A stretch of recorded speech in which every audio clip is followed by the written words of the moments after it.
Hello there, I'm going to call this one From Shit into Gold. And I'm pretty much present to the shit and pretty much not present to the gold, so that's where I begin. And I'm glad for this opportunity to try out the new setup. And we're just going to see how it goes. So, I feel like, particularly since the 21st of December, a whole load of things have been all cramming together to create the situation, which is what I find myself in. So I'm feeling that probably the best way to start is just to say how I'm feeling, which is I'm feeling useless and have a complete lack of faith or belief in myself and my abilities, and I guess I'm full of doubt as well. That's going on, and it brings me to this point really, which is why are we alive and what are we here to do? And my understanding is that each person's job is to discover who they are.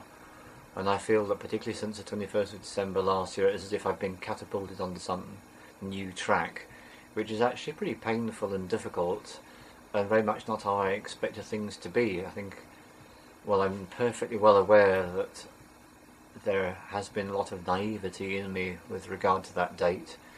I wish I could say I was one of those people that was just taken in by all the information on the internet, but that is not the case, because years, actually so long ago, before the internet was even used by many people, I was given a download at the end of a long working day when I was working as a volunteer on camps that I used to help to run, and I got the information all the way back then that there was this very special date. I hadn't read anything about it, didn't know anything about Mayan calendars or prophecies at that particular point in my life, and it was the 21st of December 2012 would be a very significant date for everyone, and that we could look forward to some really massive changes for the better from that time onwards. And that was pretty much the gist of it. And then everything that I came across years later, listening to people, talking to people, reading books and researching on the internet, just seemed to validate and verify what I'd already been downloaded off on my own. And then that date came. Well, there's 15 minutes to go. You can see plenty of people still walking up the tour.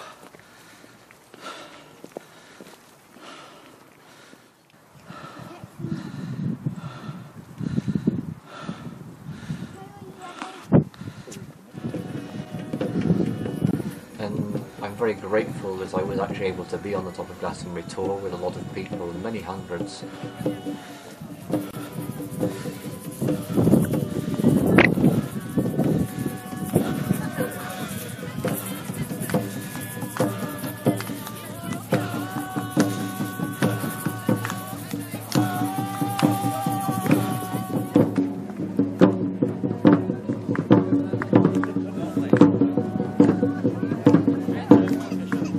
There was a very good atmosphere up there. People were very much in the space of celebration and enjoyment, and bearing in mind it's England and Somerset and how wet and cold that part of the world can be, in December it was a totally amazing day because the sun was shining very brightly. It was actually quite warm.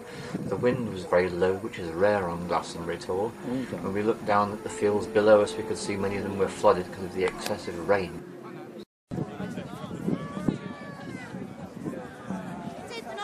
I took it as a moment to enjoy it.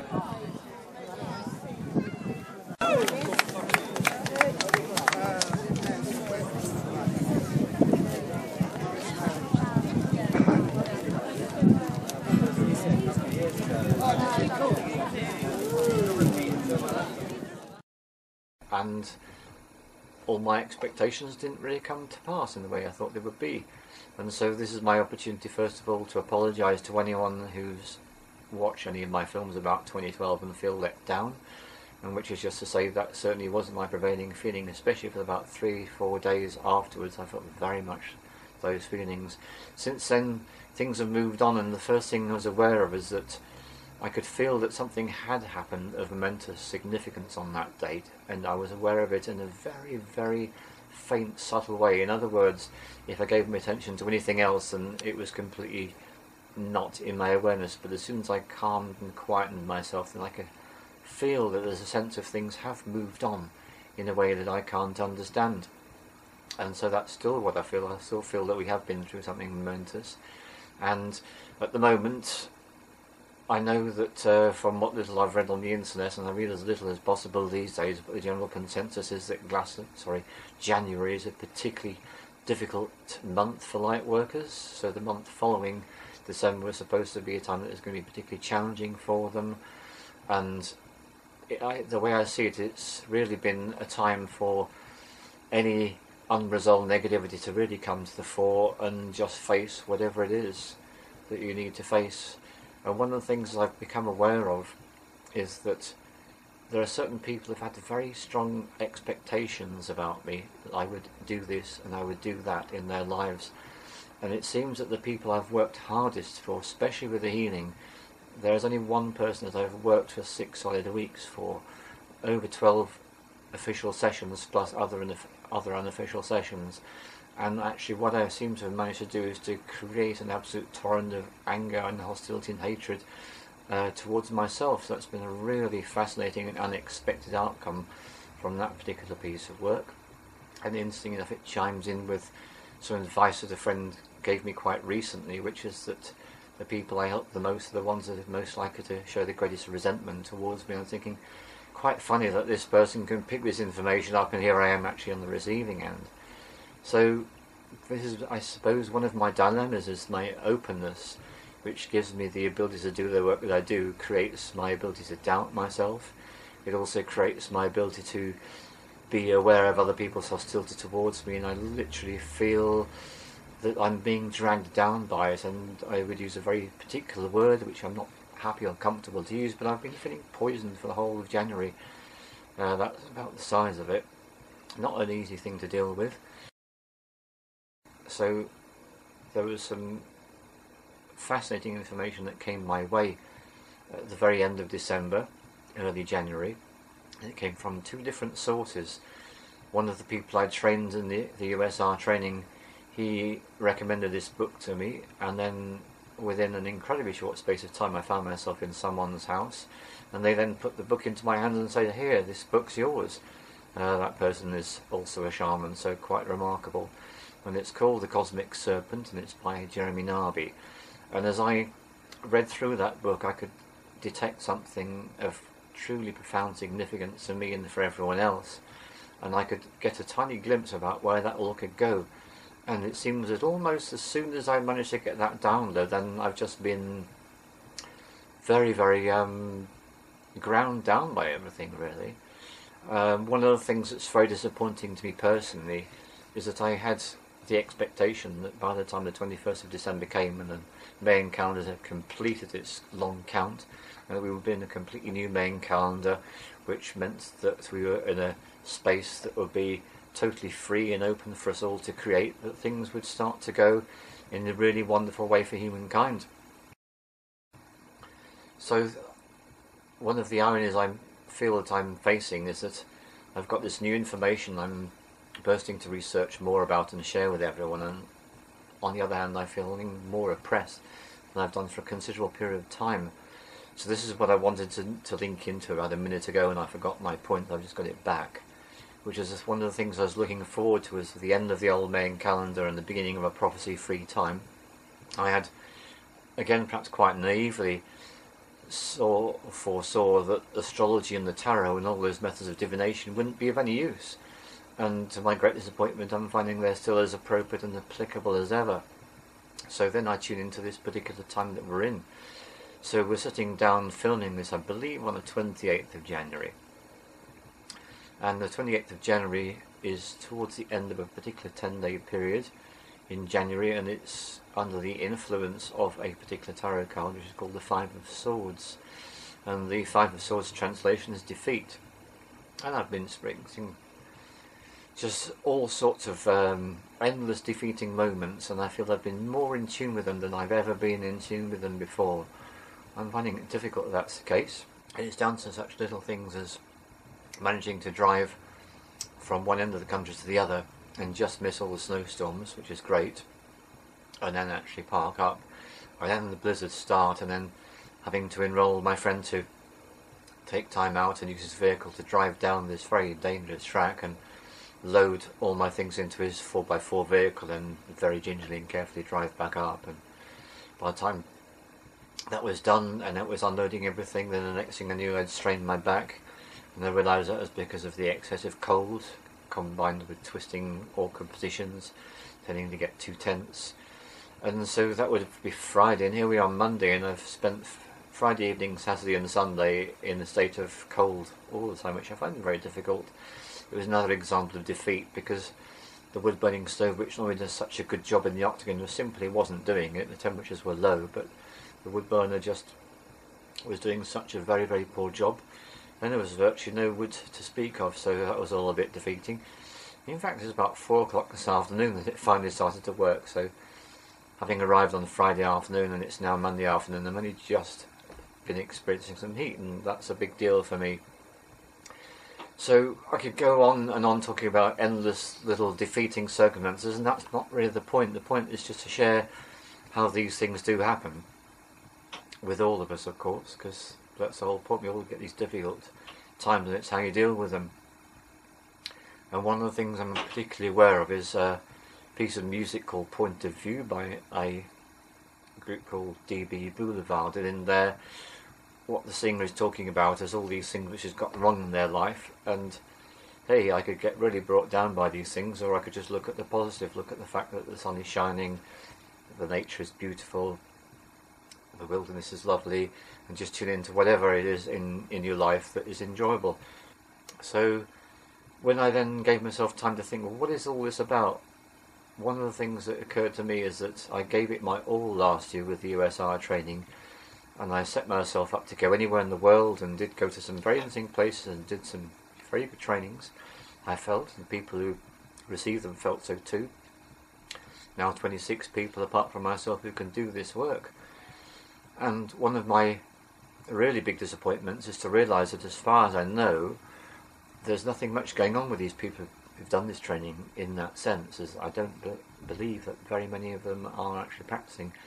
So that's been a disappointment too, and it's left me feeling, well, is anything I'm doing of any value whatsoever? Is it just all a waste of time? And so this year always was the idea that I wouldn't make any plans until the 21st of December had actually been and gone. And I stuck that agreement that I made with myself. Didn't make any plans for this year. Now I have started to make a few plans, and I've got a retreat coming up next weekend, and I'm open to the possibility of other things happening, but it's a new one for me to actually be so keenly aware that what I have put so much energy and passion and inspiration into last year, I don't feel connected to anymore. And so it just leaves me in a, okay, so what now? What do I do? What is my next step? What are my next steps? And then that brings me to something which is really very amusing, because it's someone I love and trust very much, and the message I got in the email was, perhaps this year what you need to do is to spend much less time being concerned about other people's opinions of yourself, and really work out just what you are here to do without listening to other people.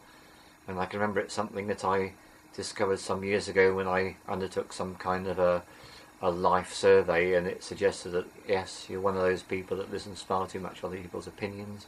You know, other people's opinions to carry far more weight than is a good idea, and you could do with being a lot more resilient and a lot less influenced by others, and just go on your own sense of what is appropriate to do or not to do. So I've taken that information in. So in a sense I feel I'm part way through this from shit into gold process, very much in the shit, just getting these tiny little glimpses. So then when I was going to the toilet, another one came to me, which is a particular shamanic technique called the Seguro. It's an Amazonian shamanic technique, and this is a situation, my understanding is that all human beings are constantly going through stuff which is causing them to feel difficult feelings, conflict, emotions, whatever, and what we all need at such times is a way to be able to offload, to be able to release these difficult feelings. Now the Roman Catholic Church has this one down pat, because what you do is you go to confession, and the person who aims to be non-judgmental, that's a theory at least, listens to everything you say, and then if they think it's appropriate they will give you some advice or some action you have to take. So I'm aware of that. So this is a completely different approach to the confessional. And what you do is you go out into nature, and you pick plants that you're drawn towards, flowers, leaves, whatever comes your way. You then get a small container which you fill mostly with a cheap alcohol like vodka. You put your plant materials in, top it up with water. You can add some little essential oils of aromas that you like. And while you're doing that, you're deliberately focusing on the fact that you're creating this, which is your seguro. So this is what a seguro is for. A seguro is a bottle containing plant materials. Now, from the rational scientific viewpoint, it's a bottle which contains some vodka, some water, maybe some aromatherapy essences, and some dead plant material. Scientific rational view would say it's a bottle full of stuff. So what? The shamanic view says that if you're doing this with intent and respect and appreciation of the plants, what you actually have is the spirit of those plants in that bottle, and the ones that you chose. And because you chose those plants, then there's a relationship which you can forge with them. And what you do is you take up your seguro and you tell your seguro, just like going to confessional. The wonderful thing about this is you don't have to censor a single word that you say, because you know there's not a human being going to be judging you, criticising you, or condemning you, which may possibly happen if you speak to a human being. You're speaking to spirits of plants. So that's a particular technique that you can use, and it's really ironic that, yes, my seguro is about 300 miles away. So I just think that's quite amusing. It only came to me whilst I was waiting to start this film. So I guess if that's the small number of grams of gold, then that bounces the tons of shit which I've been sharing with you. And so maybe perhaps this does have some value. So there we go. So I feel very much not knowing what on earth's going on this year for myself. I feel listening to other people that that's definitely the case for some people too. Other people know they're very clear about what they're doing, and they're just going on about their lives and getting on, and I feel great respect for them, and that's their situation. So not trying, no, because trying doesn't really do it, looking to see if there's any other fragments of gold I can get out of the situation. Well, I've been given a really powerful lesson in what it's like to experience lots of hostile, negative vibrations and energy from other people. So this is one of my understandings I particularly got from landmark education, is that all human beings have got a right to communicate, and also all human beings have got a right not to communicate.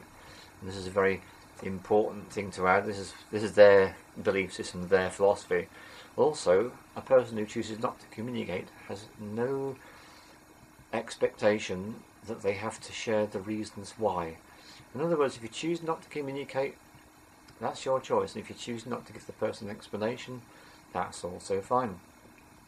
And that brings me to another thing that I've certainly been struggling a lot with over the last few months, is that most of the people that I've been closest to in the last 10 years of my life have all, for completely independent reasons, have chosen to cease communication with me, and mostly without any explanation.